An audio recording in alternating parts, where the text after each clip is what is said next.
Това е. Да, искаш да знаеш, че където сложиш парите ще има някакъв смисъл. Добре, може ли да, виждам, че на UK маркета основно продавате, може ли да отидеш от лявата страна, трябва да пише Home, първото нещо, къщичката, където е, да видя долу-горе какво се случва в момента в акаунта, за да ти дам малко някакви насоки, реалистично какво можеш да очакваш. И отгоре на Home, над Campaigns, може би. Да, добре, така 8%, кампании, флоуве, добре, може ли малко да скролнем надолу? Email Welcome Series with Discount. Това, честно казано, изглежда healthy. Abandoned Checkout Reminder.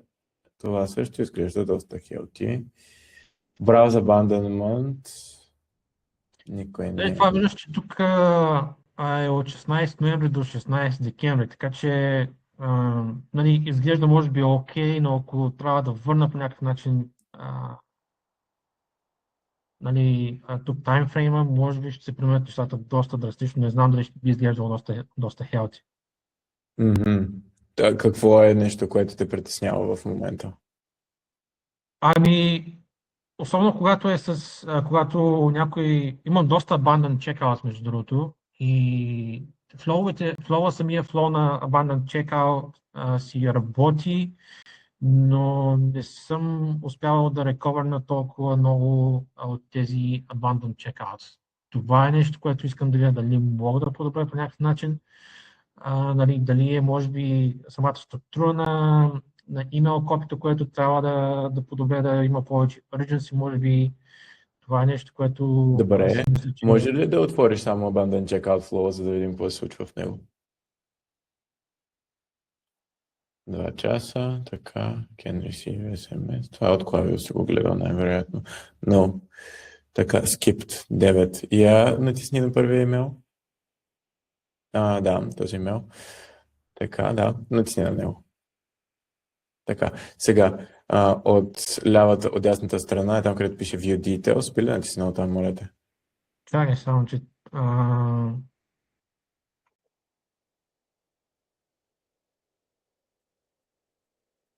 Чакай само каза View Details. Да, нагоре, ако скронеш, да, ето го първото. Да, точно така. Сега Recipient Activity, отгоре на лентата с... да.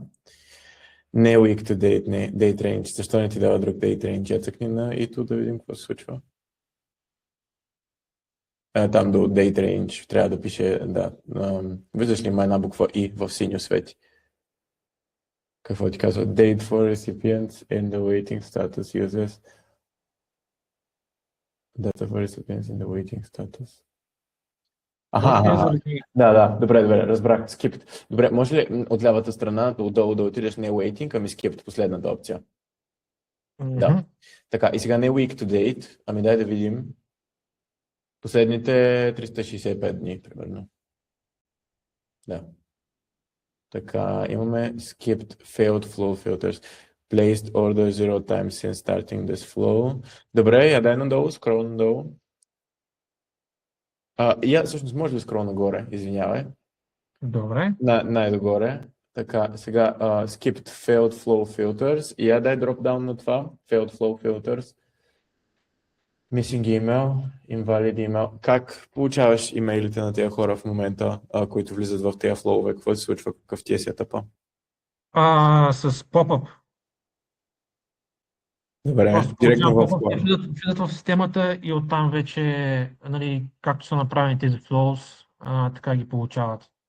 Добре, може да излезе да го махнеш това нещо. Така, дай да скролнем надолу, за да разбера какво се случва друго. Failed placed order 0 times and starting the flow. Да, надолу. Искам да видя дали има нещо различно. Дай някоя рандъм страница, 4-та, примерно. Да. Дай да видим нагоре сега какво се случва. Не, виждам, че това е единственото. Добре, това, което означава е, че хората се скипват от този флоу, защото вече са си направили поръчка. Това е причината, поради която виждаш, че те не са си купили. Затова са пропуснати от флоу. Добре, може ли да се върнем да натиснеш на логото на Клавио?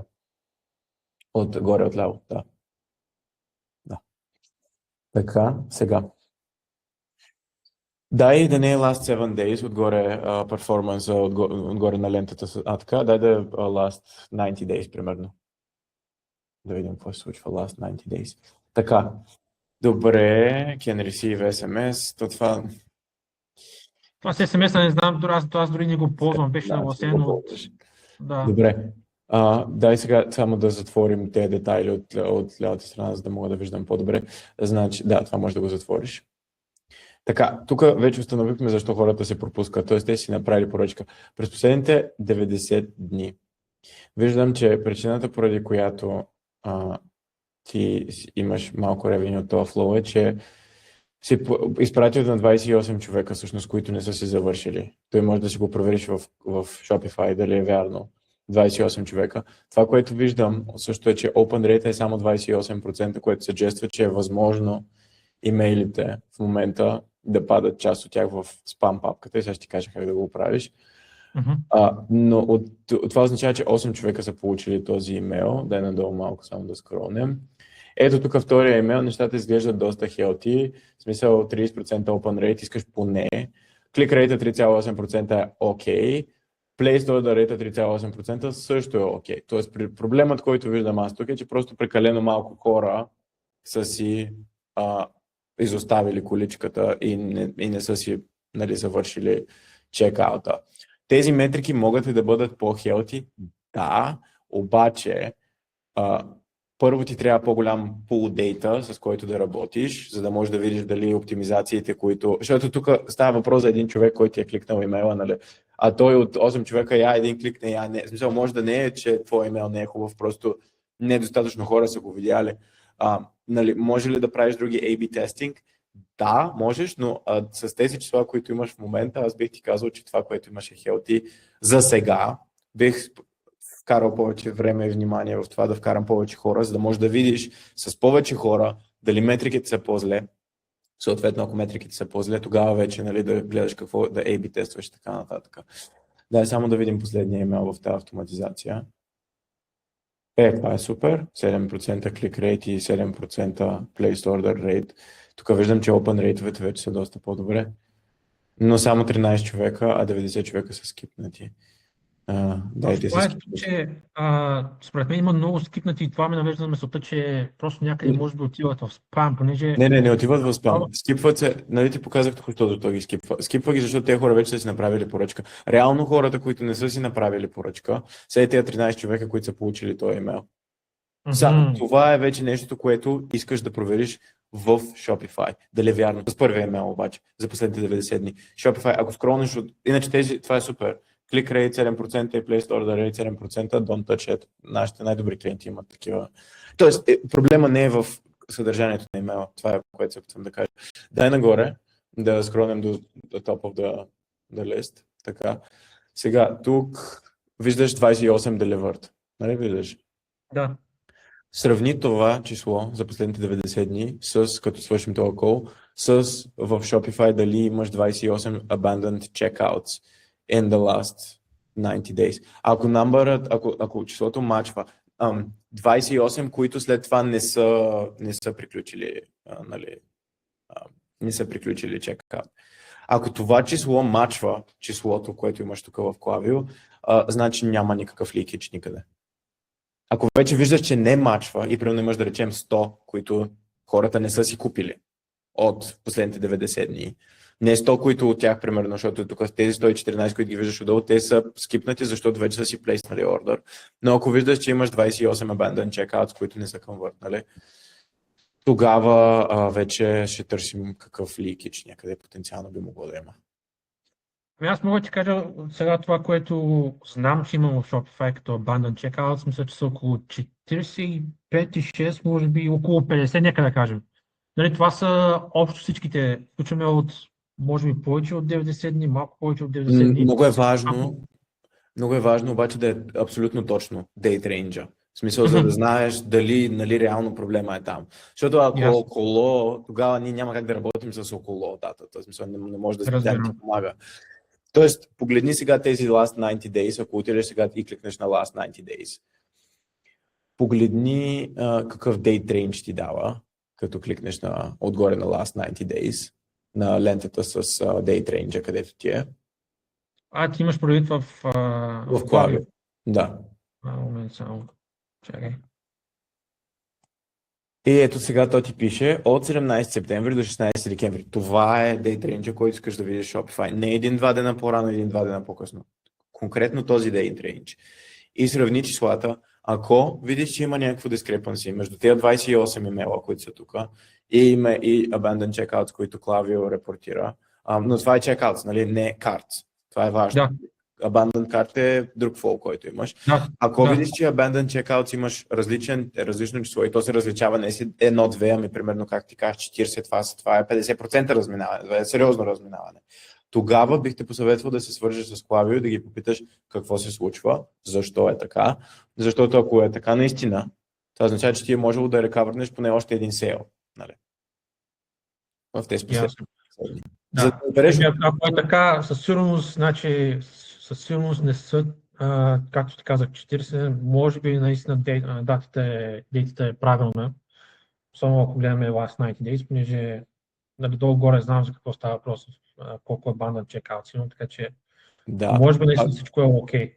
Ако всичко е окей и прецениш, че е окей, това, върху което бихме проработил е deliverability при теб. Виждам, че 28%. По принцип на този flow имаме около между 30 и 50% deliverability. Такова. Да, чудесно. Добре, видях. Дай сега само назад Klaviyo, пак ме тисни отгоре вляво.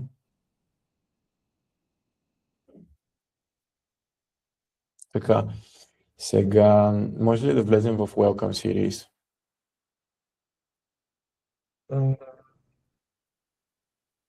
Да. Analytics. Да видим само Analytics. Да, това е добре. Това е супер. Това е last 30 days. Не знам тук дали трябва да ги настроя нещо. Не, it's okay. Така е добре. Дай надолу. Какво се случва? 40%. Добре. Дай надолу още. 47. Не, това изглежда окей. Добре.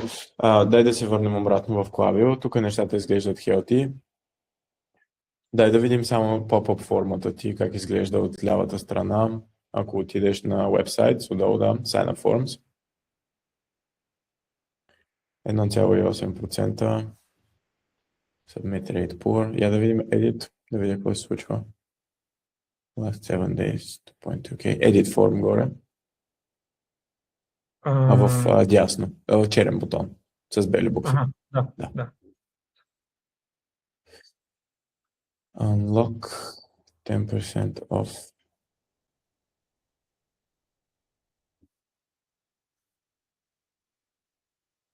Пробвай това нещо да го A-B тестнеш, отгоре виждаш Create A-B тест. Пробвай след нашия разговор да го A-B тестнеш с нещо, което е plain, да няма снимка отзад, прост текст и го направи, можеш да гугълнеш Micro Commitment Pop-up. Като гугълнеш Micro Commitment Pop-up, ще видиш как се прави точно в Klaviyo. Това е нещо, което аз бих те посъветвал да направиш, защото тук ти така или иначе плащаш, за да имаш хора, които посещават уебсайта. Ако могат повече хора да се запишат за твоят лист, това означава, че everything down the funnel is likely going to increase, ако increase top of the funnel, your sign-up form. Сега, мога ли само да видя targeting and behavior? Тоест това е, което бих направил тук. Не знам дали имаш brand colors, но when visitor is exiting the page after time delay. Да, окей, за сега го остави така. Това е, което бих посъветвал. Plain, отзад да е plain background, защото хората най-вероятно в момента дори не го виждат. Mobile, изобщо никакви снимки, по-малко текст. Това първото изречение изчезва. Второто изречение също изчезва. Хората не се интересуват от това. И този текст, който ти е в bold отгоре, който е в бяло, го промени да е нещо от сорта на Would you like unlock your mystery discount? Don't even mention it's 10%. Unlock your mystery discount. Ясно. Yes, claim my discount. No thanks. Имейл изобщо го няма в тази стъпка. Втора стъпка, where should we send your mystery discount? Email, and then CTA should be send my discount, and then successes check your email. Everything else stays as it is. You remove the background image, and then you monitor the results. You set it up as an A/B test so that you can actually see whether it's bringing meaningful conversions in the positive direction. На success page е много важно да добавиш check your spam folder, mark email as not spam. As a disclaimer. За да може хората, ако имейла падне в спам, да знаят къде да си го търсят. Това е, ще ти пратя после рекординг на тази среща, да можеш да си я гледаш пак. Отиди горе в ляво пак на клавио, да излезем от тук. Така, искам да ти видя сегментите последно, преди да приключим. От лявата страна, да, сегменти отдолу, не на flows. Точно така, audience, lists and segments, точно така. Тук не съм правил нищо, ти кажа честно. Виждам. Добре. Виждам. Всичките профил. Може би... Направи... Да, това е проблем, да, точно така. Create New е там отгоре черния бутон. Вляво, в дясно отново, да. Segment. Сега на AI, тук ще му напишеш отдолу, dismiss му дай на това. Там, дето пише begin typing, там му напиши engaged 30.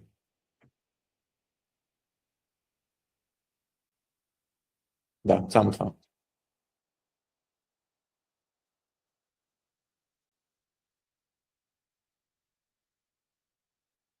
Така, да. Create name segment, engaged 30, GMM/engaged 30. Там, където е engaged 30. Може да си напишеш нашето име, ако искаш да се сещаш, но GMM. Но create segment, иначе. Да. Отгоре. Черния бутон. Виждам, че само 41 човека от целият ти лист са енгейджнали по някакъв начин с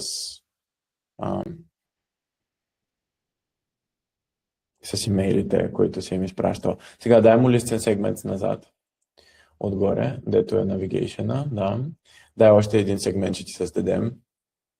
Пак по същата процедура, create new segment. И този път engaged 90.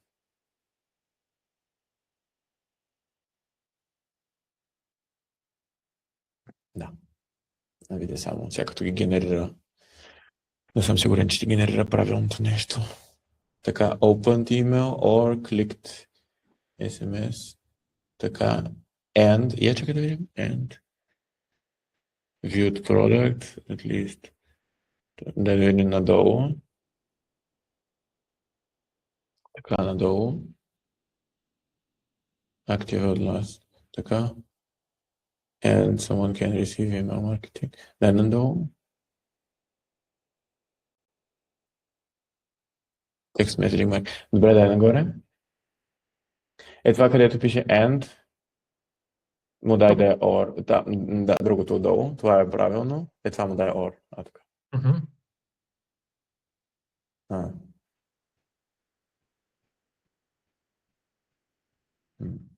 Там секунда.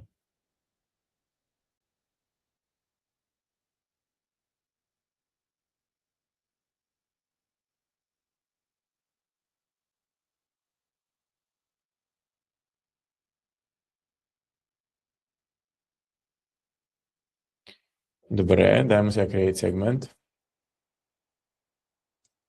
Да, пак ще го кръстиш engaged 90.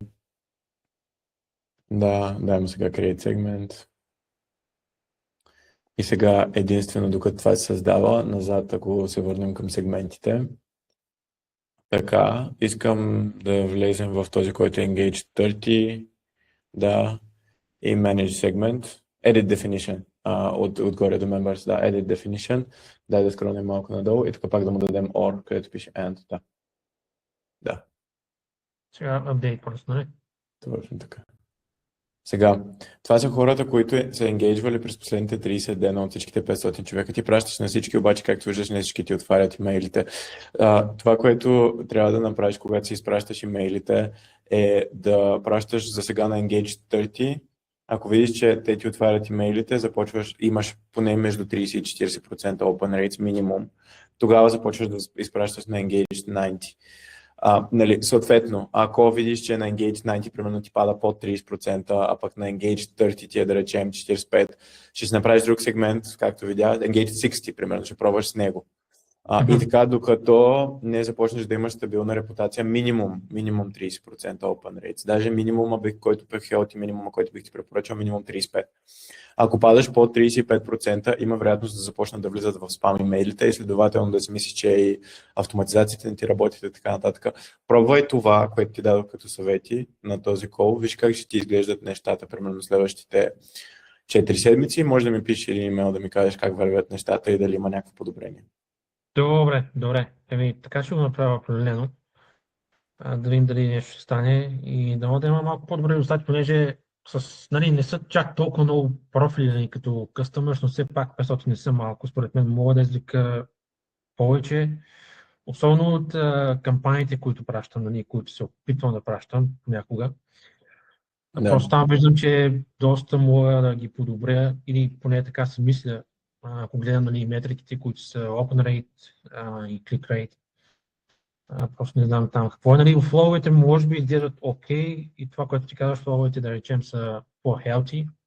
Просто може би кампаниите са нещо, което трябва да се наблегне по някакъв начин, особено след като има потенциал за повече ревени от там. Пробвай следващите 4 седмици да имплементираш нещата, за които си говорихме днес, без да променяш нищо друго. Да видим, и ми напиши един имейл след 4 седмици как вървят нещата и ще видим от там нататък дали има нужда нещо и какво, къде. Междувременно бих те посъветвал да се фокусираш върху това още повече хора да идват на уебсайта, за да може да си разрастваш листа. Ясно. Добре. Благодаря ти за времето много. Един последен въпрос имам към тебе. Имаш ли против това, което си говорихме сега като среща, да го използвам за LinkedIn, после да си направя някакъв пост? Имаш ли против? Нямам нищо напротив, смисъл, окей, ако би ти помогнал това, аз съм окей, няма проблем. Супер, добре, много ти благодаря. Успех, стискам палци, държим връзка, имаш ми контакта и ако мога с нещо друго да съм полезен, съм на среща. Добре, благодаря много за съветите и държим връзка, да, със сигурност. Добре, до скоро. Хайде, успех Чао, и весели празници. Чао. Благодаря, подобно.